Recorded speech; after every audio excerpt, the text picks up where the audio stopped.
गीता चौधरी और आप सभी का स्वागत है। क्या आपको पता है कि दिल्ली में कितने रोहिंग्याज और बांग्लादेशी घुसपैठिए रहते हैं? उसको लेकर के सुप्रीम कोर्ट की तरफ से अरविंद केजरीवाल को नोटिफिकेशन जारी हो चुका है।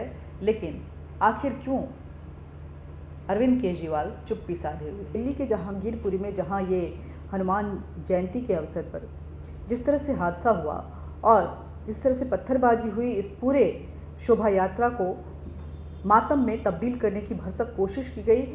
यही कुछ चीज़ें जो हैं अभी 2022 में आप जो देख रहे हैं, इससे विभत्स रूप हमने 2020 में भी देखा था जब ईस्ट दिल्ली में हुआ था। ये नॉर्थ दिल्ली में हुआ है, वो ईस्ट दिल्ली में हुआ था। दिल्ली के अलग अलग पार्ट्स को इस तरह से टारगेट किया जा रहा है और उसमें कहीं ना कहीं एक दहशत फैलाने की कोशिश की जा रही है।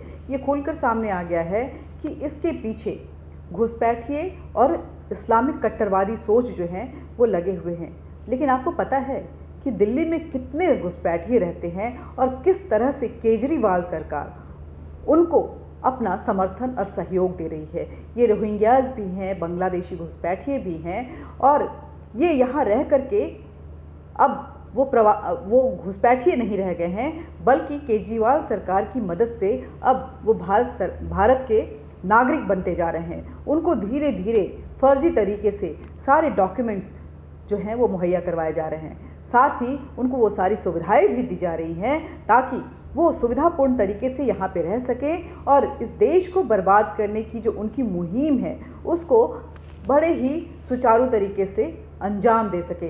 केजरीवाल सरकार जो कि मुफ्त की रेवड़ियाँ बांटते हुए वो लोगों से वोट बटोरती है, उसके पीछे मकसद सिर्फ सत्ता में आना नहीं रह जाता है, बल्कि उसका मकसद होता है कि किसी भी तरह देश विरोधी तत्वों को इस देश में बसाना और इस देश की जड़ों को कमज़ोर करना। इस देश को कमज़ोर करते हुए अपने फॉरेन फंडिंग वाली पार्टी का प्रोपागेंडा जो है वो इस्टेब्लिश करना। अब देखिए, पंजाब में भी इन्होंने खालिस्तान की मदद से सरकार बनाई और दिल्ली में इन फर्जी वोटर्स के मदद से ये जीत रहे हैं। लेकिन ये जीत दिल्ली वासियों के लिए, देशवासियों के लिए कितना महंगा पड़ सकता है, कितना नुकसानदेह हो सकता है, इस देश की जड़ों को कितना कमज़ोर कर सकता है, शायद दिल्ली वाले नहीं समझ पा रहे हैं। अभी रोहिंग्या माना जा रहा है कि 5 लाख से ज़्यादा जो हैं रोहिंग्या और बांग्लादेशी घुसपैठिए दिल्ली में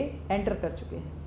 पूरी डिटेल जो है इसको लेकर के एक PIL भी अश्विनी उपाध्याय की तरफ से सुप्रीम कोर्ट में डाला हुआ है।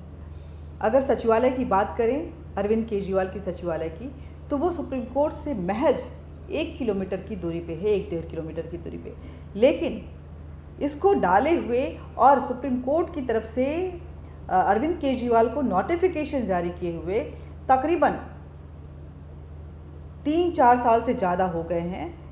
मेरे ख्याल से 5 साल 2017 में डाला गया था ये, उससे ज़्यादा हो गए हैं। अरविंद केजरीवाल की तरफ से इन घुसपैठियों को लेकर के, रोहिंग्याज और बांग्लादेशी घुसपैठियों को लेकर के क्या उनका स्टैंड है, अभी तक रिप्लाई उनका फाइल नहीं हुआ है। सुप्रीम कोर्ट भी आखिर इस रिप्लाई को लेकर के संजीदा क्यों नहीं दिख रही है, ये अपने आप में सवाल है। लेकिन ये देश के लिए कितना घातक हो रहा है, ये सुनिए अश्विनी चौबे से। दिल्ली में 5 लाख से ज्यादा घुसपैठिए रहते हैं। 2017 में मैंने PIL फाइल किया था सुप्रीम कोर्ट में। उस समय मैंने कहा था कि दिल्ली में 5 लाख घुसपैठिए हैं। दिल्ली सरकार को सुप्रीम कोर्ट ने नोटिस जारी किया है, लेकिन आज तक दिल्ली सरकार ने अपना स्टैंड क्लियर नहीं किया कि वो रोहिंग्या बांग्लादेशियों को निकालना चाहते हैं या नहीं। इस कोविड महामारी के दौरान जो सबसे ज्यादा फायदा पहुंचाया है दिल्ली सरकार ने, वो रोहिंग्या बांग्लादेशी घुसपैठियों को दिया है।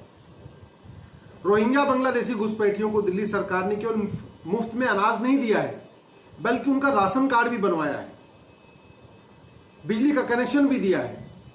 जब उनके पास राशन कार्ड हो गया, बिजली का बिल उनके पास हो गया, अब उसी को दोनों डॉक्यूमेंट को यूज करके उन्होंने आधार बनवा लिया।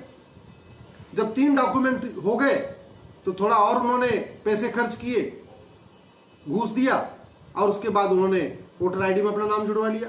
तो आज की डेट में दिल्ली में रहने वाले रोहिंग्या बांग्लादेशी घुसपैठियों के पास आधार भी है, राशन कार्ड भी है, वोटर ID भी है और सभी सरकारी योजनाओं का लाभ ले रहे हैं। इसके लिए बहुत हद तक दिल्ली की सरकार जिम्मेदार है।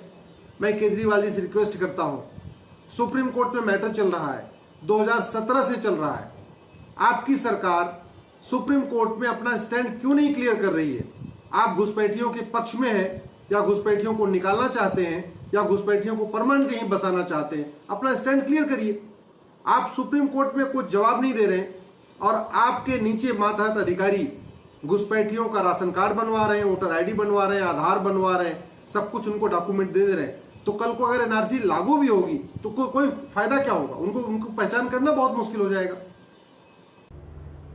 तो सुना आपने किस तरह से इस देश को बर्बाद करने के लिए, इसकी जड़ों को खोखला करने के लिए अरविंद केजरीवाल की तरफ से पूरा प्रोपेगेंडा रचा जा रहा है। तैयारियां जबरदस्त है इस देश में भारत को फिर से एक बार रसातल में ले जाने के लिए, लेकिन कामयाबी कितनी हासिल होगी ये देखना होगा, क्योंकि जब जब बुरी नज़र पड़ी है, भारतीय एकजुट हुए हैं, आर्यन एकजुट हुए हैं, सनातनी एकजुट हुए हैं और उन बुरी नज़रों को नेस्तु नाबूद किया है। उम्मीद यही की जा रही है कि भले फंडिंग फॉरेन से हो रही होगी, बाहरी पैसा है, लेकिन लोग देश के हैं। ऐसे में देश के खून में उबाल जरूर आएगा और इस तरह से हमारे देश के को नेस्तो नाबूद करने वाली सोच को वो ख़त्म जरूर करेंगे। चाहे वो पंजाब में खालिस्तानी सोच के साथ सरकार बनाने की बात हो या घुसपैठियों के मदद से दिल्ली को बर्बाद करने की एक साजिश हो। जय हिंद, जय भारत। तो हमारे चैनल को लाइक कीजिए, सब्सक्राइब कीजिए, बेल बटन दबाइए और ज़्यादा से ज़्यादा शेयर कीजिए। जय हिंद, जय भारत।